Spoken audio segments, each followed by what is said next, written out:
right here. Or move back a bit. There you go. Yes. Proton Saga 1.3 manual. Well, I got into this car and I straight away got the clutch right, everything is right. Engine hasn't died yet. No, it hasn't jerked at all.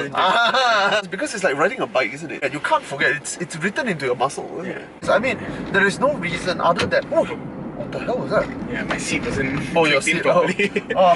Not my skills problem, not my skills, okay? Autophiles? So we're in a Proton Saga 1.3 manual. Yeah. Wow, this day and age very hard to find. Yeah, man. The only people who make it are Perdua, Proton. Porsche. Porsche has one. I think it's 911R. We're in good company. Proton, Perdua, and Porsche. Is this the first time I'm in a Proton Saga? I don't think so. I think so. I remember I took one CVT one, but we didn't do a review. I think that time it was just like 2016. We weren't doing like full time. Oh, we're still not. I think it's changed. Just a bit more subscribers. This is the cue to click like and subscribe, and also the little bell beside the subscribe, please. We also put our Maybank accounts there.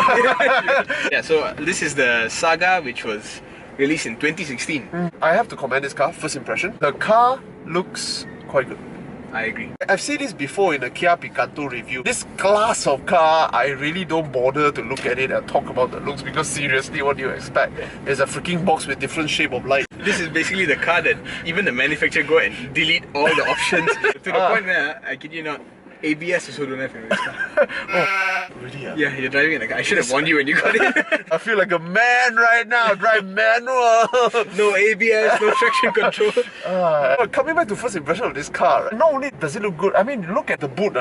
The way it tapers down. This is the type of thing you see in A5. Yeah, A7. A7, you know, oh, beautiful stuff, man. I mean, of course, dimension-wise, it's still a bit, a bit out, lah. But that's the thing about this car actually. The thing you start to notice, right, is it looks good only because they've taken the shapes and the proportions of a much bigger car, well-designed bigger car, and shrunk everything down. Have you noticed the air vents? Oh my goodness. Every vent is that small. It looks a bit like a kanchil. The only thing big is the airbag thing. Oh, is it? And the steering, this steering wheel in the center here. Even the aircon control knob, you touch the knob and see. Have you felt the knob that small? Yeah, man. It feels sounds wrong. Knob that small. To be honest, well, it does feel cheap, lah. There is some 1995 feel here. Look at that.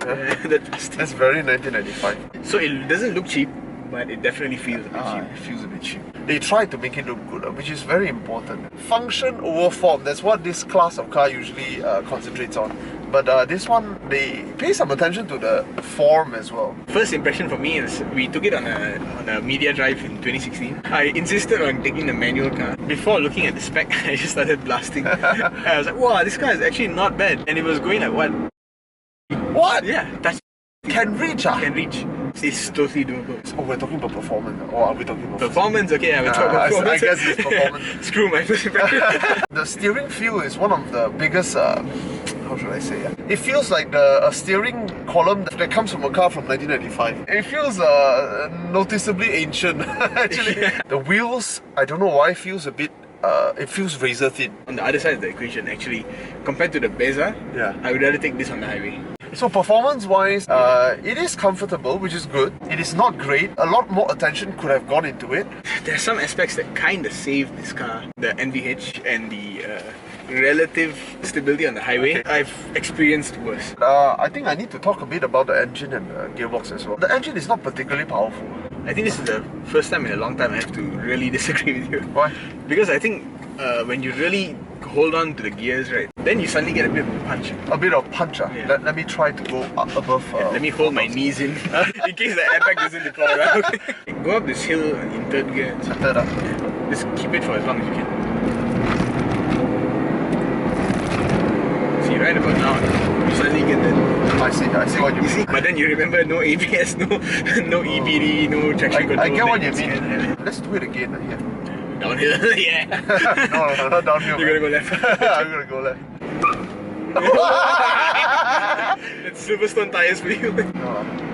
I understand what you mean. Yeah. It has a bit of a give after 4005, but there's not much to play with after 4005. Also, another thing that discourages you from going all-out performance, to me, is the clutch feel, it is like you can engage the clutch anytime. So it's like very forgiving. And also, and the length of the throw, going from second gear to third gear, it's like you have to reach out like that. Performance after your little advice, I'm still gonna give it a 2.5 out of 5. Design?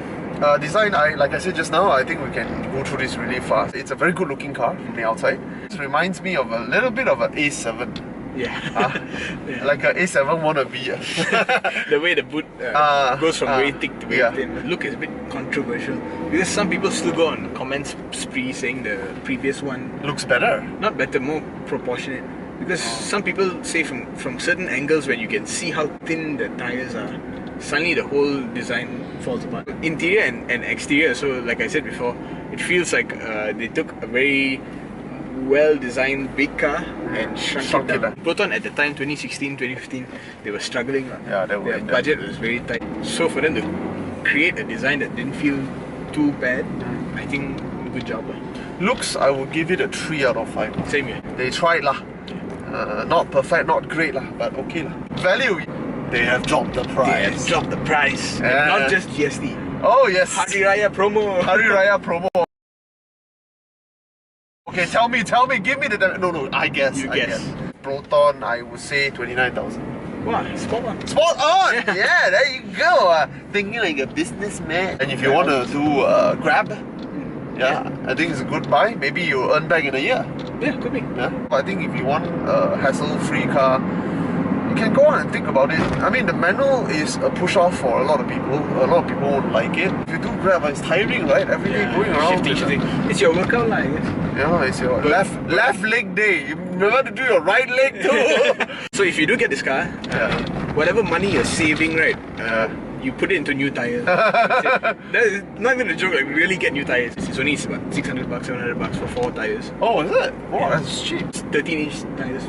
Oh, the I cheapest. see. So value-wise, I would have to say this, taking into account GST.